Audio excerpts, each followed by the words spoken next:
Here we go. Hello, everybody. It's the John Ross Show today for June 5th, 2026. We're privileged to have Undersheriff Amy Johnson with us today, and we're going to talk about scams to avoid. We know there's a lot of scams out there, so there's several out there. It's 76 degrees out there, and so it seems nice, but it's a little humid out. That's one thing. It's humid. So I thank Amy for coming by. We're going to bring her up in 1 second. I'm going to take this one other guy down. If I can. Where'd my guy go? Oh, come on. We're going to take him down. Oh, there he is. Okay, we're going to bring up Amy now. Hello, Amy. Good to see you. Good to see you, too. Thank you again for having me. Yes, I'm going to mention a couple of things. One thing happening in Batavia, Amy's, you lived in Batavia for quite a while in the past, right? Haven't you? Oh, absolutely. I was 5 years old to 23. Yeah. Well, downtown Batavia tonight and for the next 24 hours till 4 tomorrow afternoon is the famous Chop Around the Clock. So you can see that's Ronald from before. This helps out Ronald McDonald House. So that's a very good thing. So I encourage you to come down to Batavia and get your hair cut. Or they have raffles. They have food. They have going to have an ice cream contest this evening. And did I say face painting? They have that. My one friend's doing that. Wow. And so we got a lot of things happening down there. And things I know Amy in the sheriff's department was involved with this. This is Big Boy in West Chicago. And Big Boy was Amy, you saw Big Boy in Geneva, right?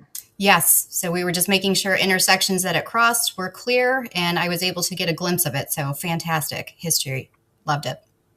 And it was a big draw. I know it was probably in Geneva all the way around. I heard the mayor of West Chicago said Big Boy drew 60. Now, this is hard to believe. Union Pacific estimates that it was 61,000 came by to see Big Boy for, I think it was a 6-hour time frame. But I was there and they were just flowing back. It was quite a few. It's possible. I know there were several thousand when I was there. Yeah, but, that's amazing. I got one more thing I'm going to bring up. It's a week from Sunday, and then we'll get going on our schemes. It's called Children's Day. It's a week from Sunday, the 14th. So I want you to start thinking about Children's Day. So, Amy, you're the undersheriff, and you're also a candidate for sheriff this coming fall under a Democratic banner. And what are some of the things that you were thinking about? Amy, a few weeks ago, was at a youth summit. My friend Peggy Hicks and others were running, and she discussed some of these scams. So I know they're out there. So why don't you just give us a little rundown on the sheriff and sheriff's department and some of these scams that are out there and hurting our community? Absolutely. So this is one of many that we focus on going forward. And we just want to make sure that every time that we have these opportunities, we address these very quickly and very cautiously, because just like we're evolving with computers, these are also evolving and taking its time with AI. And so again, we see victims going through and telling us, hey, I didn't realize this was a scam until it was too late. So this is the perfect opportunity for us to engage and get that word out there before it's too late. So the first one that I wanted to discuss with us is kind of that most centered one that is a little bit scary for us, but I want us to be aware of it, because with AI, it's all open right now. And we might not think, okay, that's helping us do homework, it's helping us learn different routes, but it's also tracking maybe our voices, maybe our voices of our grandkids, or so on and so forth. Because when we get that phone call, sometimes we're not aware what's back behind the other line. And so we're seeing not necessarily a surge in this, but just to be aware of what's going on, that AI is more prevalent in these scams. So sometimes we'll get grandparents telling us, hey, I got this, where it says my grandchild has been injured and I've heard their voice on the other end saying, please come with $50,000. Wow. Right. And okay, what we tell people is hang up immediately. $50,000 for something that your grandchild is injured in, hang up immediately, call that, grandchild, call that, family member to see what's really going on. Because the longer that you're on that phone, the longer that they're trying to fish for something else and fish for, hey, what's your credit card number? What's your cryptocurrency? Please deliver it here. We're running out of time. So the more that you're on that telephone, the more they're going to dig and have that heightened awareness to make you panic a little bit more. That's one that we want to make sure that bar is set, that you understand and you realize, okay, this is something I have to pay attention to a little bit more, because as AI evolves and hears those voices that you think this has to be legit because I hear my son's voice, I hear my daughter's voice, I hear my grandkid's voice, you have to think it's legitimate, when in all reality, it's really not. So again, don't stay on the phone long enough. Please hang up. Call your loved ones immediately. And then, of course, if you have more information too, if you have an IP address, if they're going through back and forth, or a telephone number, please contact, we put the non-emergency number down here, but please let us know, because we like to see what's coming into our county to be aware of. So that's just one of them. The second one too that we're seeing a lot of is what we've talked about, those grand jury schemes. So grand jury, both in our county and our federal, we've gotten a lot of calls on saying, oh my gosh, is there a warrant out for my arrest? Oh, geez. Right. So, of course, panic goes up, red flags go up, because if I had that, not knowing what I was doing, I don't want a warrant out for my arrest, nor does my husband, nor does anybody else, right? Oh, that puts fear in you, doesn't it? Correct. And especially federal, too, we don't know, okay, what is the markings of this? I've never once known federal grand jury, what's going on?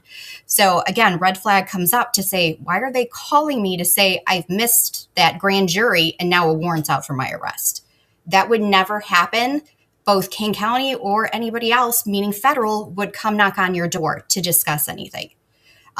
It would never be that, oh, by the way, we call you first and then come to your house. These people are not showing up at your house. They're not showing up at your place of employment. It's through telephone or computer communications. So that's, again, that first red flag. Second one, too, if they continuously keep you on the phone, yes, they do have that information, where some people have even reported, they know my, if it's younger generation, they know my parents' name, or they know my maiden name. They know these things, their social security numbers. Let us know that information and call us. But the longer they keep you on the line, the longer that they're going to raise that level of panic. And of course, the sheriff's office, federal agencies will never ask you to pay in cryptocurrency, Apple, gift cards, Bitcoin. They will never ask you. We will show up to your house and have a conversation, but we will never ask you to pay in that denomination. Bottom line. And that's that other red flag. So hang up the phone and let us know what has happened. So those are two of the most prevalent going on right now that we just want people to be aware of. Did you mention the warrant one? That's similar to the jury duty one, right? Yep. So they'll say, hey, there's a warrant out for your arrest. It doesn't necessarily have to be that you missed jury duty, but just a warrant out for your arrest. For what? For failure to appear. Appear on what? That's not important. So they'll give you just a little bit of information, but they'll have your address. They'll have your full name. They'll have a lot of other information, but remember, some of that is public knowledge. So you ask, well, why are they getting this information? Some things are public knowledge that if you want to have it private, there's other things and other steps you can do to make that private. But these people do their research and really make sure and dig deep so they know what they're talking about. We've also had people that know what's in the newspaper from the Kane County Sheriff's Office and have used actual deputies or sergeants' names and last names, because that's public information also. Everything's listed on our Kane County government website. So again, they know the prevalence of, if I look these people up, of course, they have those names. That's a legitimate person.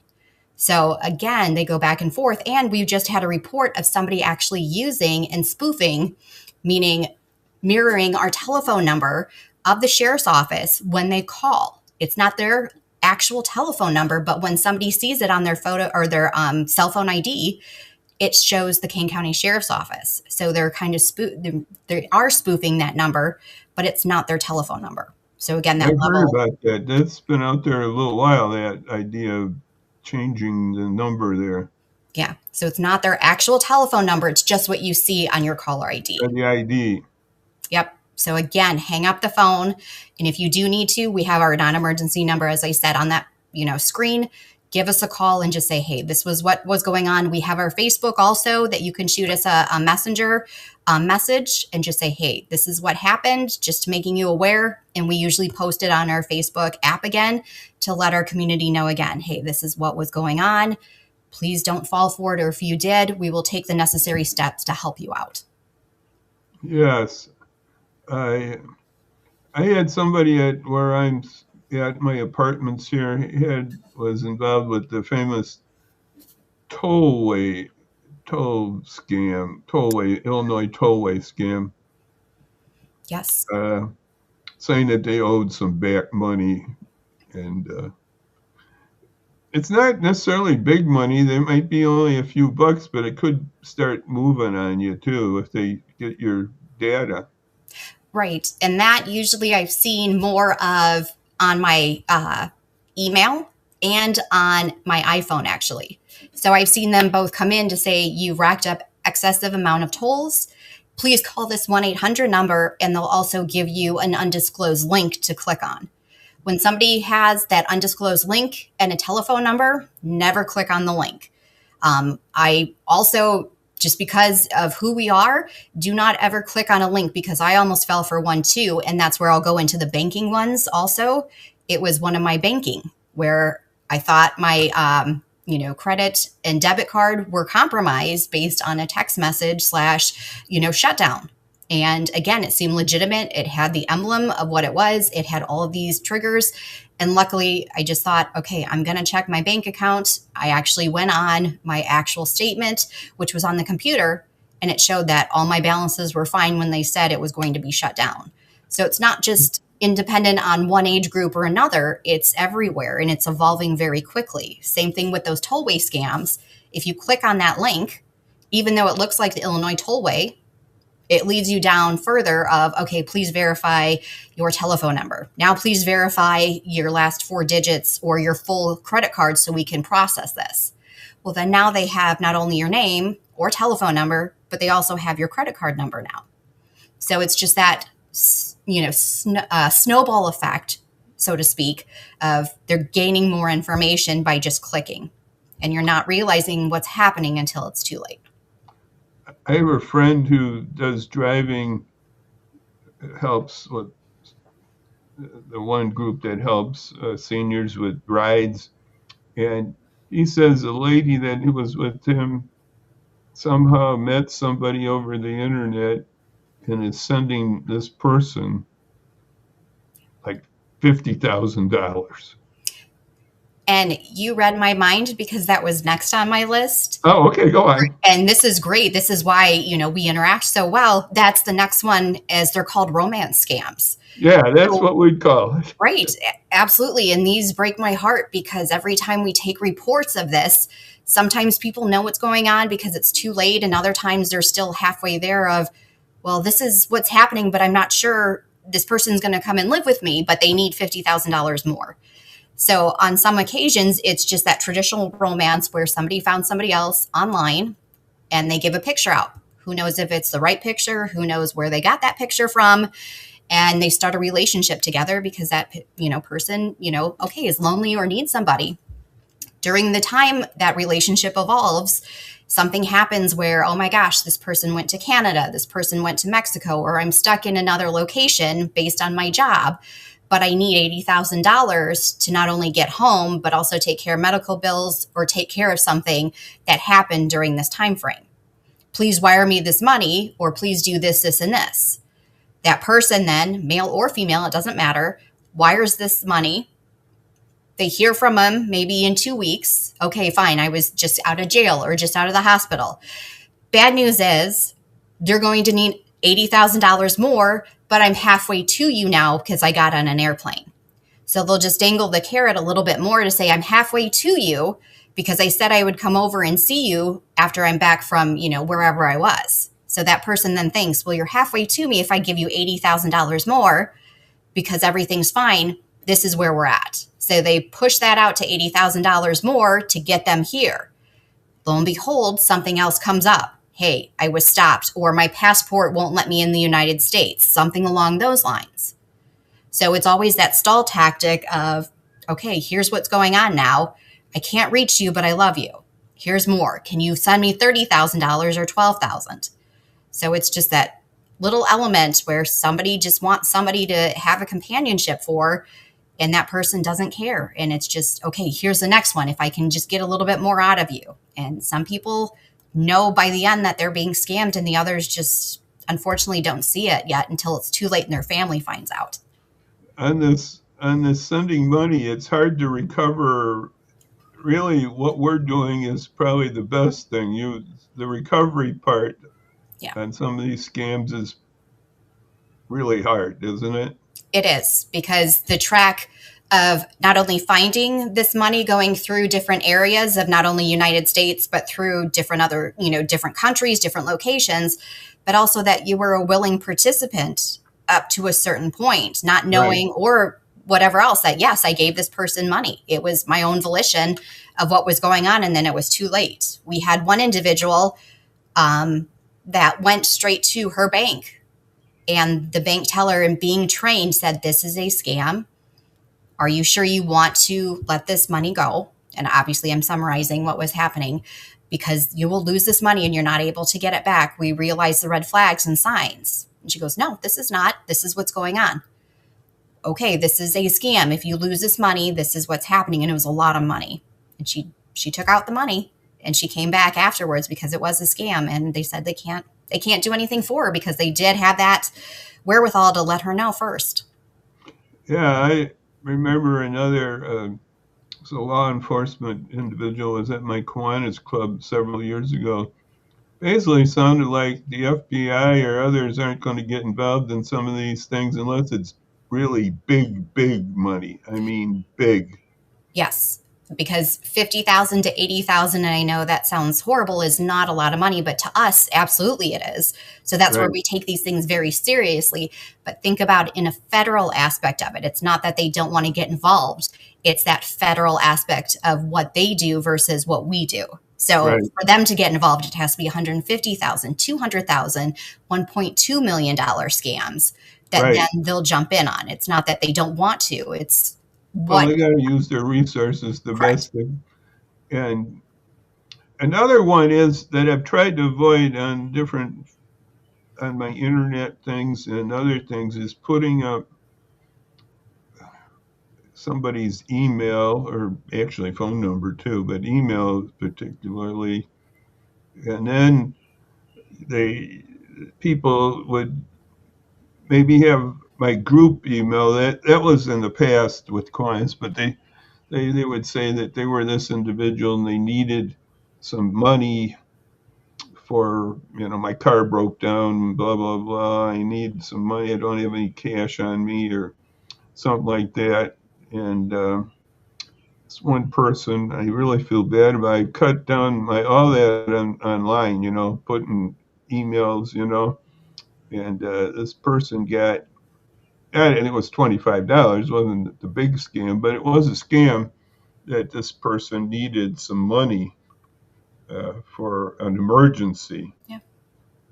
And that comes out there too, that somehow your friend needs an emergency money. And of course, it's not going to the friend. It's going to.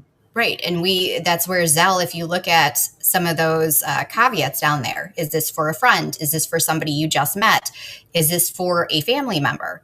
They'll go through the check marks and at the end say, do you agree to this? Or Venmo, is this the person, or can you verify the last four digits of their phone number to make sure this is the person that you're sending this money to? Bottom line for it. Yeah, with it. So that's where they want to make sure you're not getting scammed. Right. So there's many scams out there, and Amy, I know we haven't. This is just the, oh geez, I don't even want to say it's the tip of the iceberg. Maybe it's just un poquito. It's just a little. Yeah. There's so much out there.